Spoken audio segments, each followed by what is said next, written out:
నమస్తే. శ్రీ గురుభ్యో నమః. వాగార్థవివ సంపృక్తౌ వాగార్థ ప్రతిపత్తే జగతః పితరౌ వందే పార్వతీ పరమేశ్వర. పుట్టినరోజు అంటే ఈ రోజులలో పుట్టిన పసిపిల్లలకే కాదు అందరం కూడా అంగరంగ వైభవంగా చేసుకునేటువంటి పరిస్థితి నేటి కాలంలో చూస్తున్నాం.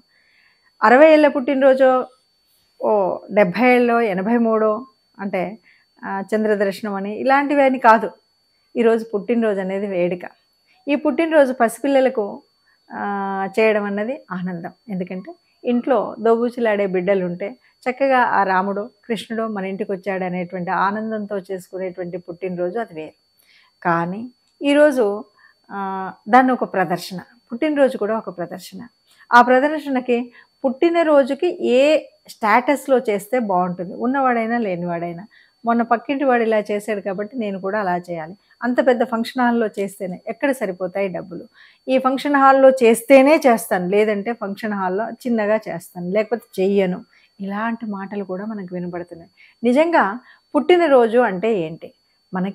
మన ఇంట్లో ఏ పూర్వపుణ్య ఫలం వల్ల ఓ అంశతో ఆ బిడ్డ మన ఇంటికి వచ్చాడు. సత్సంతానంగా వృద్ధి చెందాలి. ఈ సత్సంతానంగా వృద్ధి చెందాలంటే ఎంతోమంది పెద్దల మనఃపూర్వక ఆశీస్సులు ఉండాలి. ఇప్పుడు మనం చేసుకునే పుట్టినరోజులో నిజంగా ఆశీస్సులు ఉంటున్నాయా? ఎవరి మట్టుకు వాళ్ళు చెప్పులు వేసుకొని వచ్చి ఎప్పుడు పడితే ఏదో భోజనం సమయానికి వచ్చేసి ఆ అక్షతలు వేస్తున్నారో లేదో. ఎందుకంటే అక్షతలు వేసినా బొట్టు పెట్టినా ఫోటోల్లో బాగా పడదు. ఇది పరిస్థితి. కాబట్టి మరి పుట్టినరోజు ఎలా చేసుకోవాలి? నిజంగా పుట్టినరోజు చేసుకోవాలి అంటే చక్కగా ఉదయాన్నే లేవగానే ఇల్లు వాకిలి శుభ్రం చేసుకొని దేవుడి దగ్గర దీపం పెట్టి ఆ దేవుడి ఆశీస్సులు నా బిడ్డ మీద ఉండాలని మనసా వాచా తల్లిదండ్రులు ఇద్దరు కోరుకుని ఆ తర్వాత ఆ బిడ్డ మీద అక్షంతలు వేసే తల్లిదండ్రులు కావాలి. పెద్దలు అమ్మమ్మ నాన్నమ్మ తాతయ్య వాళ్ళు అక్షంతలు వేయాలి.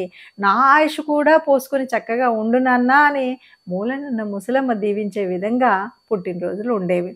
ఆ చిన్ని చేతులతో ఇప్పటి నుండి నేను నా ధర్మం నేర్పించాలి, నేను నా త్యాగం నేర్పించాలని తోచినంత ఒక 10 రూపాయలు దేవుడి గుడి హుండీలో, ఓ 10 రూపాయలు ఒక ఆశ్రమంలో ఇవ్వగలిగే శక్తి ఇవ్వాలి. ఇలా లేదు నా దగ్గర ఇంకొంచెం ఉంది, ఒక అనాథాశ్రమంలో ఈరోజు భోజనం పెట్టిస్తా, నా బిడ్డ ఆయుష్ పెరుగుతుంది. ఇది ఆలోచన. కానీ ఎంతమందికి ఆలోచన ఉంది? లేదు. నీకంటే పై స్థాయిలో అంటే ఏదో పేరుకు నీ చుట్టాలను నలుగురు పిలుచుకున్నా నార్మల్గా ఉన్న వాళ్ళని, నీకంటే పై స్థాయిలో ఉన్నవాడు చుట్టం కానటువంటి వాడైనా, దూరపు బంధువైనా, తోక చుట్టమైనా వాడిని పిలవాలి. స్టేటస్ ఉంటే వాడిని పిలుస్తాం. ఇంకా మనకంటే పెద్దవాళ్ళు వచ్చారు కాబట్టి నాది కూడా నీ స్టేటస్ అని చెప్పడానికి వాడెప్పుడెప్పుడో ఇచ్చినటువంటి రిటర్న్ గిఫ్ట్స్ కంటే నేను ఎక్కువ గిఫ్ట్స్ ఇవ్వాలి. అందుకోసం బాగా డబ్బున్న వాళ్ళు వచ్చారు, డబ్బు ఉన్నటువంటి రిటర్న్ గిఫ్ట్స్, కళ్ళజోళ్ళు, టోపీలు, బ్యాగులు, రకరకాల విన్యాసాలు. ఇవన్నీ ఎంతసేపు ఉంటాయి? 10 నిమిషాల్లో వాడు పాడు చేసి పక్కన పడేస్తాడు. వీటన్నిటికి ఎంత ఖర్చు అవుతుంది? ఒక 20,000 అవుతుంది. ఈ 20,000 అన్నమో రామచంద్ర అంటున్నటువంటి ఓ అనాథాశ్రమానికి ఇవ్వగలిగితే ఈ పుట్టినరోజు ఎంత అద్భుతంగా ఉంటుంది. ఆ పిల్లలు కడుపు నిండినటువంటి పిల్లలు ఇచ్చేటువంటి దీవెన ఎంత గొప్పగా ఉంటుంది. ఆలోచించే నాదుడే లేకుండా పోయాడు. అక్కడో ఒక్కరు కనిపిస్తున్నారు. నిజానికి పుట్టినరోజు అంటే మా స్టేటస్ తక్కువనా? నీ అలంకరణకు ఖర్చు పెట్టిన దాంట్లో 6వ వంతు ఇచ్చినా ఇంకో బిడ్డకు అన్నం కడుపు నిండుతుంది కదా. ఈ ఆలోచన లేదు. సరే, ఏదో ఒక రకంగా మొదటి పుట్టినరోజు, రెండో పుట్టినరోజు చేసుకున్నాం. 10 ఏళ్ళు అవుతాయి, 12 ఏళ్ళు అవుతాయి, అదే స్టైలు. ఇప్పుడు మారుతుంది. ఏం మారుతుంది? వీడు పెరిగాడు కాబట్టి వీడికే డబ్బులు ఇస్తే సాయంత్రం బేకరీలో కోకులు, కేకులు వీటితో మజా చేసి వచ్చేటువంటి పరిస్థితి. ఈ 12 ఏళ్ళ నుండి నేర్పిన ఈ అలవాటు 25 ఏళ్ళు వచ్చేసరికి బీర్లు ఇంకా కావలసినవన్నీ కూడా ఎక్కడ కావాలో అక్కడ అది పుట్టినరోజు అవుతుంది. ఇక ఇంకాస్త చాదస్తం ముదిరితే పెరుగుతుంటుంది వయసు. వాడు పుట్టినరోజుకి 50 ఏళ్ళు దగ్గరికి వచ్చినా సరే వాడి పుట్టినరోజు అంగరంగ వైభవంగా చేసుకోవాలి. అనవసరపు ఖర్చు పెట్టాలి, హంగామా చూపెట్టాలి, నీ స్టేటస్ ఎంత ఉందో చూపెట్టాలి తప్ప ఇక్కడ ఒక్క విషయం ఆలోచిస్తే అర్థమవుతుందా? చిన్న పిల్లవాడు పుట్టినప్పుడు వాడు పుట్టినరోజు చేసి 1వ పుట్టినరోజు, 2వ పుట్టినరోజు నా బిడ్డకు వయసు వస్తుంది అని పెరుగుతుంది అని ఆనందపడతాం. మరి 50 ఏళ్ళు వచ్చినాక నువ్వు 50 క్యాండిల్ పెట్టి ఊదుతున్నావే, ఒక క్యాండిల్ పెట్టి అలా కాదు ఒకటే పెట్టి ఊదుతున్నా అంటే నిన్నెవడు ఊదమన్నాడు? ఈ 1 పెట్టినా 50 పెట్టినా అసలు నీ వయసు ఇక్కడ నుండి తగ్గుతుందా పెరుగుతుందా? భారతదేశంలో ఉన్నటువంటి సగటు వయసు ఎంత? మనం ఎన్నేళ్ళు బతుకుతాం?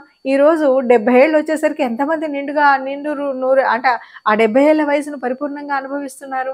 70 లోపలే కదా పోతున్నాము సగం మంది ఈరోజు. మరి లేదు, నాది పూర్ణాయుష్షు, మా వంశం అంతా అంటే 80 ఏళ్ళు బ్రతుకుతావు. 80 ఏళ్లలో కూడా నువ్వు 50 ఏళ్ళు అనుభవించి సాధించింది ఏముంది? ఇక 50 నుండి 80 తీసుకుంటే ఇంకో 30 ఏళ్లే కదా. ఈ 30 ఏళ్లలో కూడా ఆలోచిస్తే ఈ 30 ఏళ్ళకి నీకు 50 నుండి ఒక రోజు తగ్గుతుందా, పెరుగుతుందా? 30 ఏళ్ళు రోజుకొకటి కౌంట్ డౌన్ స్టార్ట్ అయింది కదా. మరి కౌంట్ డౌన్కి ఉత్సవం ఎందుకు?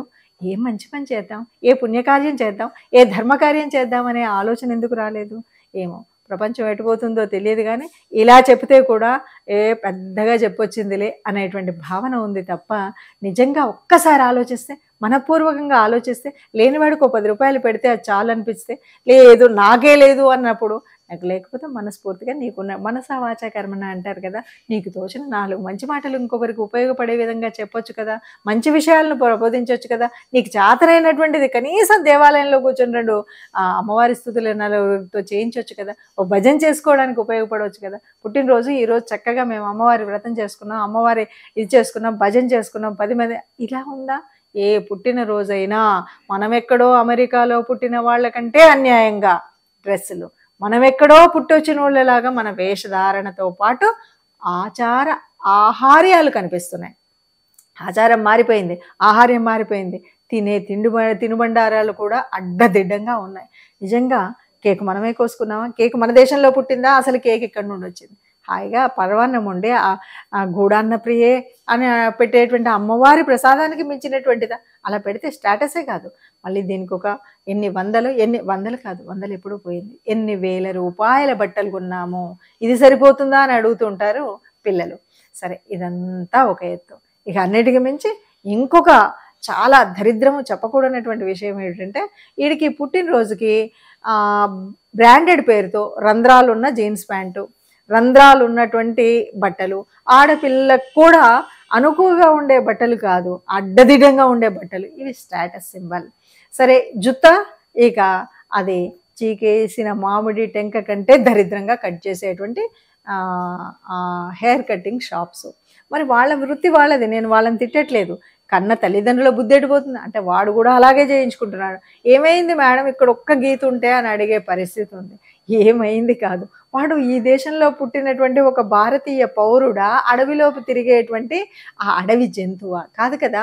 మన బట్టలన్నీ చిరిగిపోయి ఇదన్నీ ఉంటే ఓనాటి కాలంలో పుట్టినరోజు వచ్చిందంటే ఆ పుట్టినరోజు కాదు, ఏ రోజైనా కాసింత చిరుగు పడింది వేసుకుంటే అష్టదరిద్రం రా, ఇది వేసుకోకూడదని దానికి ఒక కుట్టు కుట్టించి, అంతకంటే బీదవాడు ఎవడన్నా ఉంటే వాడికి దానం చేయమని చెప్పినటువంటి ఈ భారతీయ సనాతన ధర్మంలో ఉన్న సంస్కృతిని అంతా కట్టగట్టి పక్కకు పెట్టి ఇప్పుడు చేస్తున్నటువంటిది ఏంటంటే ఈ నిరంధ్రాలు. వాడిని చూసి, పులిని చూసి నక్క వాత పెట్టుకున్నట్టు ఏమీ లేనటువంటి మామూలోడు కూడా వానికి ఉన్న ప్యాంటును 2 ముక్కలు చింపుకొని దానికి ఒక గుడ్డ గుట్టుకొని, ఇది పరిస్థితి కనిపిస్తుంది. ఈ పుట్టినరోజులు చేసేటువంటి తల్లిదండ్రులారా, దయచేసి పుట్టినరోజు విలువ తెలుసుకొని ఒక భగవంతుడిని ధ్యానించి ఆ భగవంతుడి దీవెనలు ఉండాలి, 10 మంది పెద్దల దీవెనలు నా బిడ్డ మీద ఉండాలి అనేటువంటి ఒక మంచి కోరికతో పుట్టినరోజు చేయండి.